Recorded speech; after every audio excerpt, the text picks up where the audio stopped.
A well-earned break takes on a whole new meaning when you meet these campers. Many have been institutionalised all their lives and confined to wheelchairs as their only means of self-propulsion. The care of these people is a full-time job, often weighing heavily on their parents or guardians. For just 1 week each year, some get the chance to break their bonds, meet their very own volunteer carer and a new circle of friends. I'm lapping it up every inch of the way. Camp Breakaway is slowly taking shape on a scrubby block of dirt at San Remo. So far, it has 8 cabins and enough funding for the foundations of a new specially designed lodge. Bookings have to be turned away, and only 2 such camps are presently held each year. But the new facilities could bring it online all year round. The campers enjoy a host of activities including picnics and fishing trips, mini-Olympics, arts, crafts, candlelight dinners and even a talent show. Many of the carers are trainee nurses, and their efforts make the campers' stays memorable. Depressed when I have to go back, because they're all so loving. I'm going to see if I can come back here much more. Now I know the place is existing.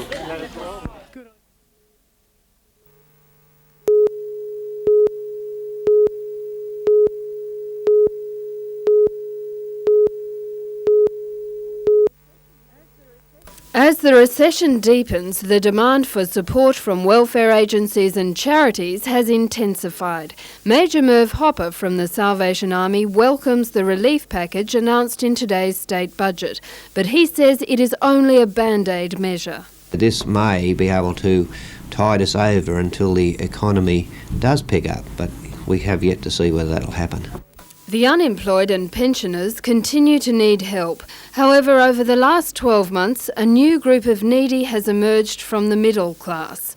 The Salvation Army says it doesn't have the money to meet the demand. You want to give them more, but the finances won't handle it, can't handle it, because there are so many more people coming in. As the financial burdens increase, councillors are bearing the brunt of a growing number of angry people. Yes, some very angry. Mostly the younger people, but there again, at times, the older ones too. Jane Anderson, NBN News.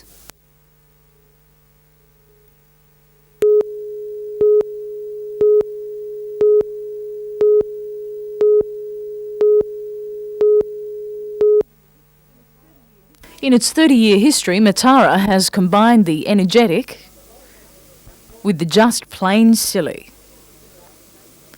Today's Matara launch, heard this year's festival, will be bigger and better than ever, with a few first-time events thrown in. We have rock and roll rodeo, we have country music and truck festival. We've got a huge parade coordinated by Peter Cronin. We have a lot of sporting events. We have Matara Hill Climb, that's the cars, preceded by a foot race up King Edward Park.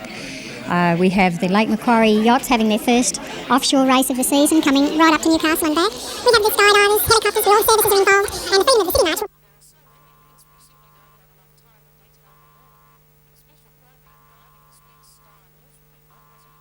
Fantastic this year. This is the 30th anniversary. Absolutely the biggest you will ever see Matara is this year. So many things organised. So come to Matara. Hey, come on, have fun with everybody.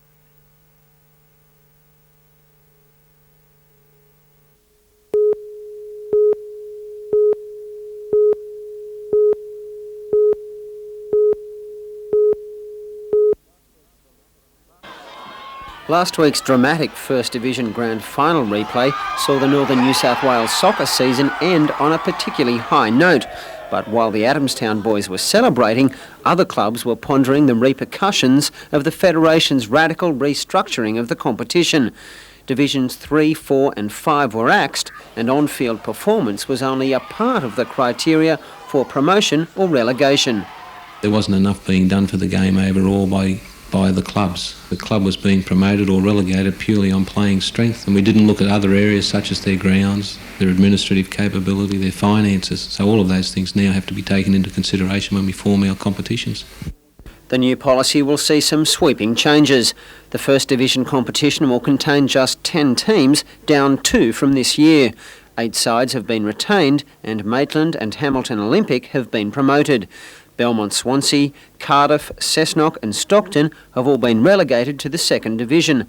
They'll be joined by Nelson Bay, up from the thirds, and Singleton, which makes the big leap from the fourth division. Dropped to the inter-district competition are the Lambton Jaffers, Belmont, Mayfield, Beresfield and West Lakes. Lambton officials are stunned. After a successful season, they were hoping for promotion. Come as a total surprise. We actually nominated for First Division this year, and we had all three teams in the final series, as we did last year when we won the first grade grand final. There's already talk of a player exodus. Speaking to some of the guys, they've got similar feelings to those of myself, and also speaking to our club coach Merv Duff, who's a quality coach. We may well lose a number of those players, and it's going to be very difficult for this club to survive.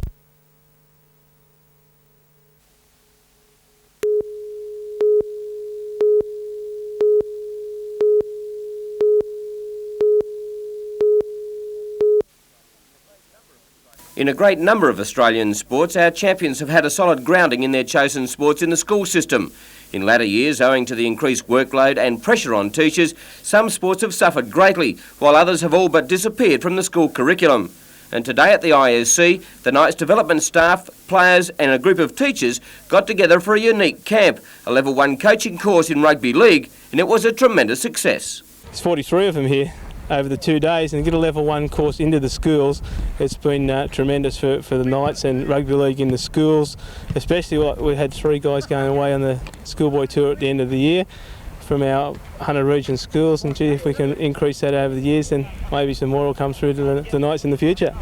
Combining both state and Catholic schools, and with each teaching establishment self-funding the 2-day course, a scheme has been implemented that should have a lasting effect on the development of rugby league in the Knights catchment area. It is obvious that the various educational bodies are taking their school sports seriously in all aspects. The department's sport policy requires teachers to be accredited, and in rugby league they have to be Level 1 minimum accreditation, and it's now coming into all sports that they're going to have this accreditation.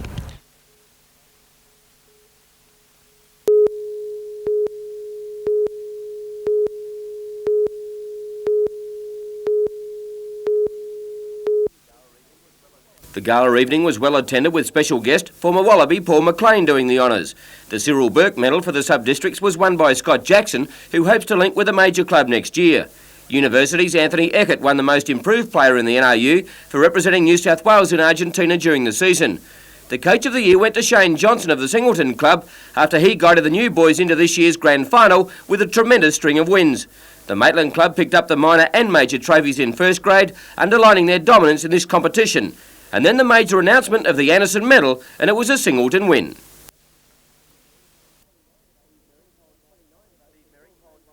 Steve Merrick polled 29 votes to storm home by 5 from perennial runner-up Tony Hogg and Steve's brother Dale.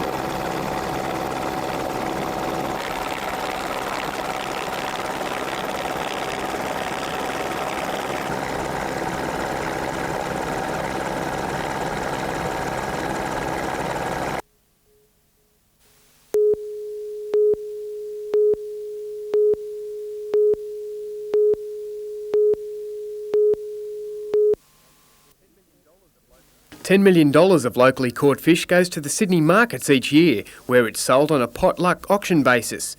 With demand and prices down, the local co-op is seeking fresher fields and more dependable preset pricing. We're trying to maximise the returns to the fishermen, and the only way we can do that is sell more product locally or export it if we can. Stricter government quota limits on species caught will soon apply to local boats in a bid to help preserve existing fish stocks. But because of the diversity of the catch off Newcastle, boats may find it impossible and unprofitable to target any one species alone. The fishermen may find themselves paying expensive licence fees for what could be a needle in the haystack catch. We're in a unique situation where we don't catch a lot of one species. Our a mixed species area, and down the south coast they catch a lot of fish, up north coast they catch a lot of prawns. We catch everything. So we're probably very lucky here to have that, but the quotas will really affect us.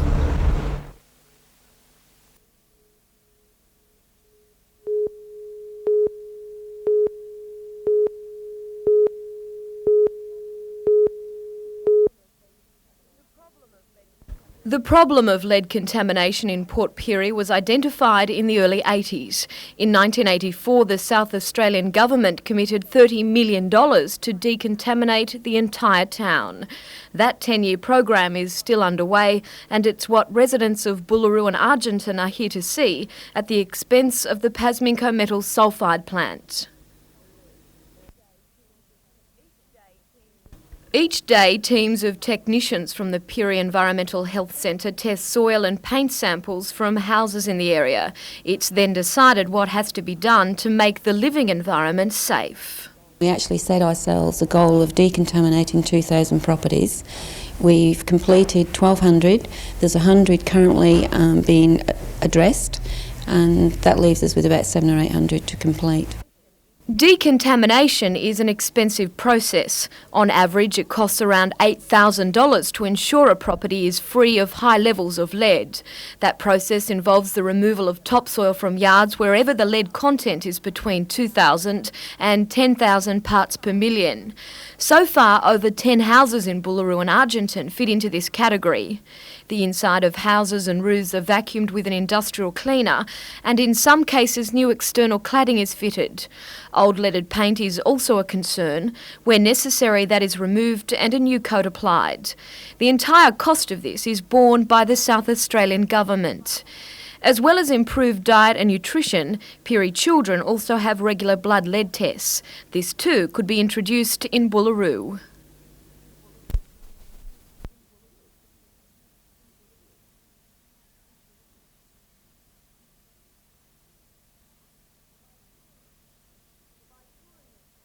By touring the town, visiting the Environmental Health Centre and meeting those people concerned with the program, the Lake Macquarie Group is able to see what could lie ahead for them.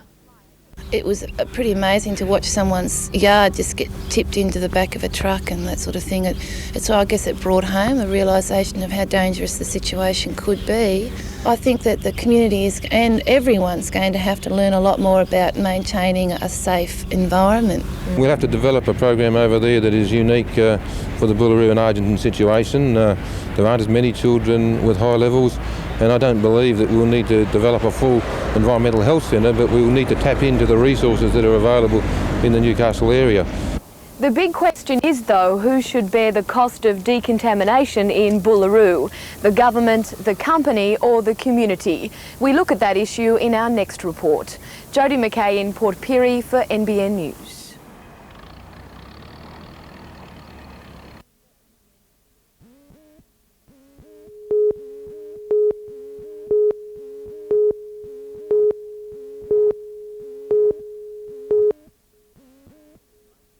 The Hamilton and Mayfield patrols are among the most hectic in the Newcastle Police District. Extending north to Fern Bay and west to Hexham, the area will be serviced by a single police car and 2 officers as of Thursday night. This is only a localised idea to see if we can make policing for the people in Newcastle better, and I think it's a novel idea. If it works, great. If it doesn't, we'll review it and change it. The new staffing arrangement will operate between 11 p.m. and 7 a.m. each night. Senior police say it will give them an extra 14 shifts per week to use on special operations. But the Police Association has grave concerns for both public and officer safety.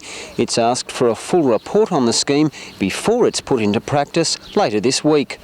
Meanwhile, Newcastle Police have dismissed claims that the system will leave the area undermanned in case of an emergency. Our wireless section here at Newcastle will then send another vehicle because it's so close it would just be seconds away. Bruce Mackenzie, NBN News.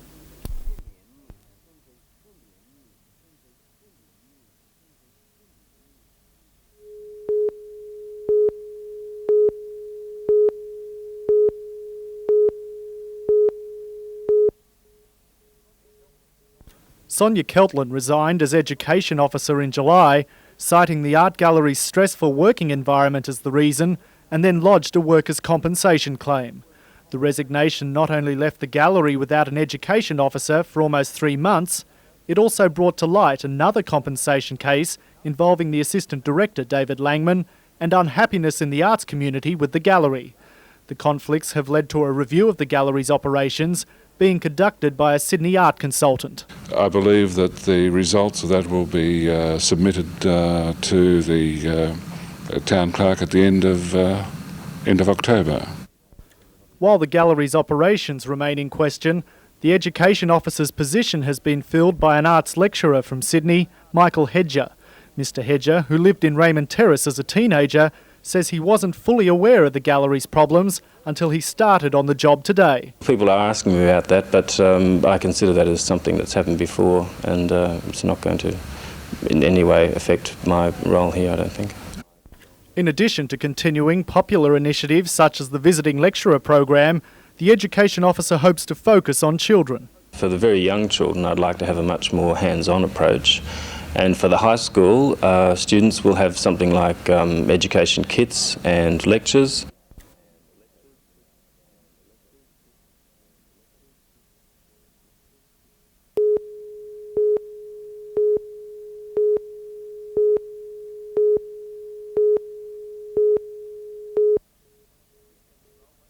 The 16-year-old won his chance at a big title by winning the Far North Coast Junior 57-kilogram crown and then taking out the state title.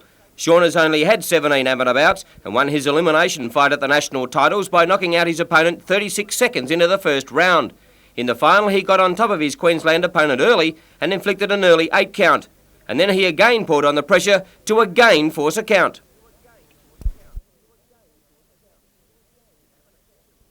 In amateur junior rules, 2 standing 8s is good enough for victory.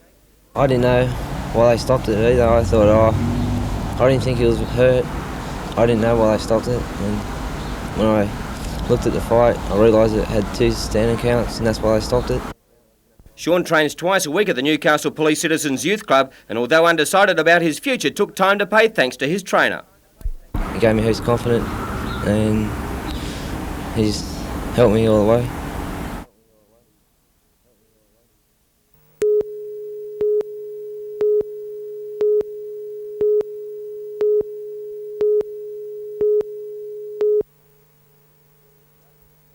The Strathfield massacre shocked a nation, renewing calls for the tightening of laws on guns. The last amnesty was only 3 months ago, with New South Wales Police accepting 2,000 weapons. Now the authorities are calling for more. There would be a lot of firearms out there in the Hunter, and we would ask people if they don't need them, they've got no real use for them, to bring them into us and let us take control of them. A spokesperson for the Police Minister, Ted Pickering, said this latest amnesty was planned last year and has nothing to do with public pressure. There are more than 40 weapons on the prohibited list, including nunchuckers and knuckle dusters. Police say if there are any doubts about the legality of weapons, this is the chance to find out without the fear of prosecution. People shouldn't have any apprehension about approaching police. The amnesty runs till the end of the year. However, if you are caught with an illegal weapon after then, you could face a $5,000 fine and a 2-year jail sentence.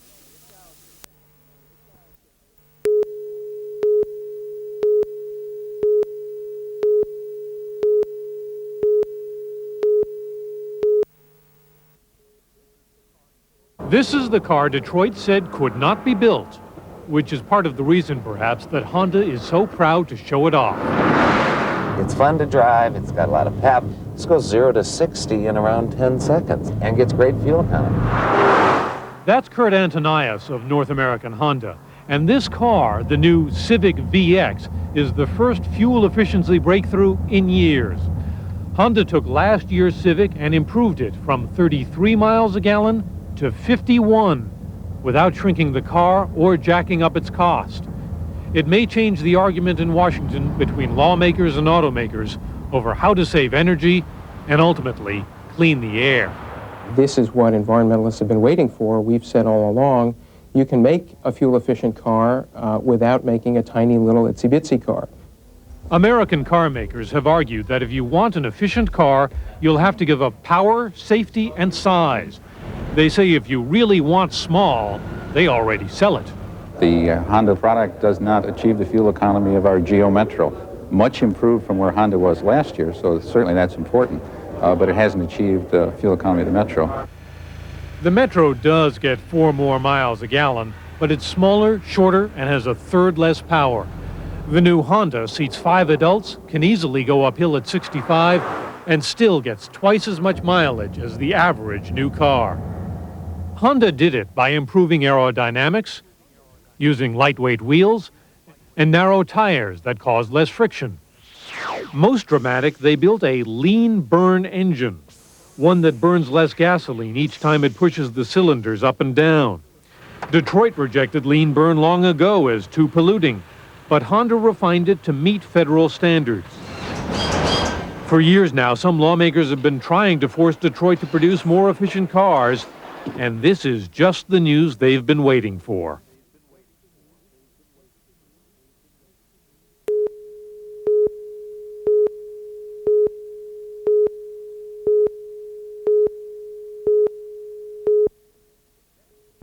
Deceptively simple, the Gravity Trainer is 5 fitness machines in one.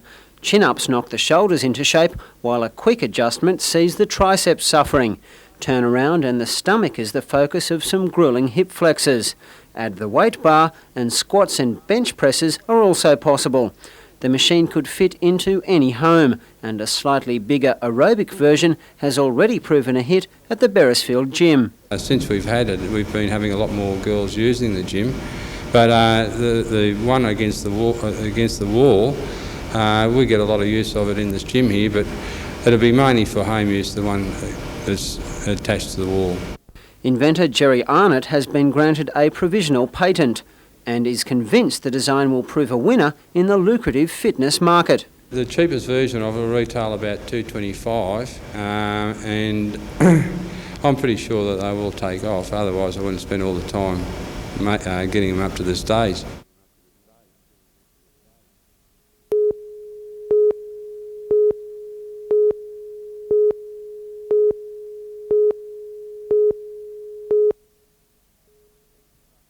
Deep in the heart of suburbia, some dazed wild ducks have claimed a backyard pool as their haven. Father Duck checked things out on the weekend and moved his family of 8 one-month-old ducklings onto the waterfront site the next day. It's thought the dry weather has brought the birds out of a nearby bush creek. I guess they're short of water like everybody else. Sandra Skinner and her daughter have started feeding the ducks, and it seems the birds are finding life in the city more accommodating than in the bush. The Skinner's dogs, George and Bravenger, aren't too impressed, but these not-so-ugly ducklings certainly have the rule of the roost.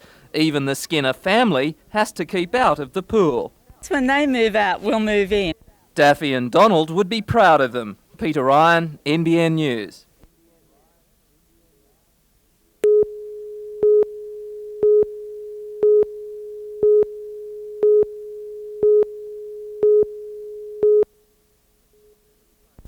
The Insitec company, formerly known as Greenleaf, is a major manufacturer of ammonium nitrate, which is used in industrial explosives and fertiliser. Things have been tough in the industry. At one stage, international competition forced the plant to cut production.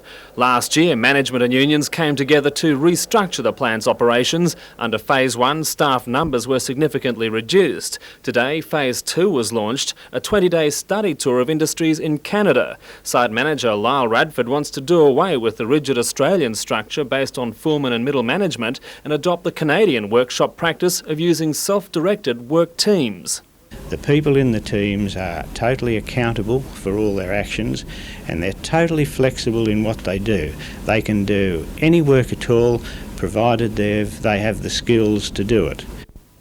The company will spend $200,000 on the tour. Member for Newcastle Alan Morris gave the government's share $50,000 for professional advice and to cover the costs of 3 union delegates who will join the party.